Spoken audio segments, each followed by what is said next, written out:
Most requested video. ರೀಸೆಂಟಾಗಿ ನನ್ನ ಮಗಳ ಆಫ್ ಸ್ಯಾರಿ ಫಂಕ್ಷನ್ಗೆ ಈ ರೀತಿ ಕೋನ್ ಮಾಡಿದ್ದೆ. ಸುಮಾರು ಜನ ಕೇಳಿದ್ರಿ ಈ ರೀತಿ ಕೋನ್ ಹೇಗೆ ಮಾಡೋದು ತಿಳಿಸ್ಕೊಡಿ ಅಂತ ಕೇಳಿ.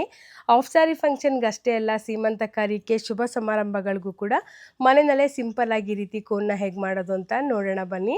ಮೊದಲಿಗೆ ಒಂದು ಗಟ್ಟಿ ಪೇಪರ್ನ ತೊಗೊಂಡಿದ್ದೀನಿ, ಈ ರೀತಿ ಪಟ್ನ ಕಟ್ಕೊಂಡಿದ್ದೀನಿ. ಹೊರಗಡೆ ಕಡಲೆಕಾಯಿ ಎಲ್ಲ ತೊಗೊಂಡ್ರೆ ನೋಡಿ ಈ ರೀತಿ ಕಟ್ಕೊಡ್ತಾರೆ. ನಿಮಗೆ ಯಾವ ಸೈಜಲ್ಲಿ ಬೇಕೋ ಆ ಸೈಜಲ್ಲಿ ಈ ಥರ ನೀವು ಪಟ್ನ ಕಟ್ಕೊಳ್ಳಿ. ಒಂದು ಟೇಪ್ನ ಹಾಕ್ಕೊಂಡ್ಬಿಡಿ. ನಾನಿಲ್ಲಿ 3 ಕೋನ್ ಮಾಡ್ತಾ ಇದ್ದೀನಿ, 3 ರೀತಿ ಪಟ್ನ ಕಟ್ಕೊಂಡಿದ್ದೀನಿ. ಈಗ ಅರ್ಧ kg ಅಷ್ಟು ಕಡಲೆಕಾಯಿ ಬೀಜನ ಮೀಡಿಯಮ್ ಫ್ಲೇಮಲ್ಲಿ ಚೆನ್ನಾಗಿ ಫ್ರೈ ಮಾಡ್ಕೊಂಡಿದ್ದೀನಿ. ಕಡಲೆಕಾಯಿ ಬೀಜನ ಚೆನ್ನಾಗಿ ಫ್ರೈ ಮಾಡಿಕೊಂಡು ತಣ್ಣಗಾಗೋದಕ್ಕಿಟ್ಟು ಅದಾದಮೇಲೆ ಇದ್ರ ಸಿಪ್ಪೆನ ತೆಗೆದಿಟ್ಕೊಳ್ತಾ ಇದ್ದೀನಿ.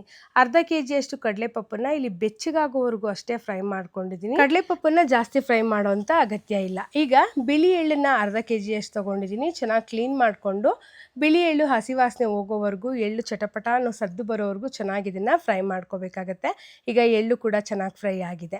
ಈಗ 3 ಕೋನ್ ಮಾಡ್ತಾ ಇದ್ದೀನಿ. ಅರ್ಧ kg ಅಷ್ಟು ಬೆಲ್ಲ ತೊಗೊಂಡು ಅರ್ಧ ಗ್ಲಾಸಷ್ಟು ನೀರನ್ನು ಹಾಕ್ಕೊಂಡಿದ್ದೀನಿ. ಒಂದೆಳೆ ಪಾಕ ಬರ್ಸ್ಕೊಂಡ್ರೆ ಸಾಕು, ಜಾಸ್ತಿ ಪಾಕ ಬರೋವಂಥ ಅಗತ್ಯ ಇಲ್ಲ. ನೋಡಿ ಬೆಲ್ಲ ಚೆನ್ನಾಗಿ ಕರಗಿದೆ, ಒಂದೆಳೆ ಪಾಕ ಬಂದಿದೆ. ಈ ರೀತಿ ಒಂದೆಳೆ ಪಾಕ ಬಂದರೆ ಸಾಕು.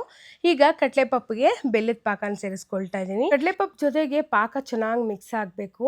ಚೆನ್ನಾಗಿ ಈಗ ಮಿಕ್ಸ್ ಆಗಿದೆ. ಈಗ ಕೋನ್ ಮಾಡ್ಕೊಳ್ಳೋಣ. ಈಗ ಕೋನ್ಗೆ ಕಡಲೆಪಪ್ಪನ್ನ ಚೆನ್ನಾಗಿ ಪ್ರೆಸ್ ಮಾಡ್ಕೊಂಡು ಹಾಕ್ಕೋಬೇಕಾಗುತ್ತೆ. ಕೆಲವು ಟೈಮು ಫಿನಿಶಿಂಗ್ ಸರಿಯಾಗಿ ಬರಲ್ಲ. ಒಂದು ಭಾಗದಲ್ಲಿ ಕಡಲೆಪಪ್ಪು ಕುತ್ಕೊಂಡಿದ್ರೆ ಇನ್ನೊಂದು ಕಡೆ ಕಡಲೆಪಪ್ಪು ಕುತ್ಕೊಂಡಿರಲ್ಲ. ಹಾಗಾಗಿ ಫಿನಿಶಿಂಗ್ನ ಚೆನ್ನಾಗಿ ಚೆಕ್ ಮಾಡ್ಕೊಳ್ಳಿ.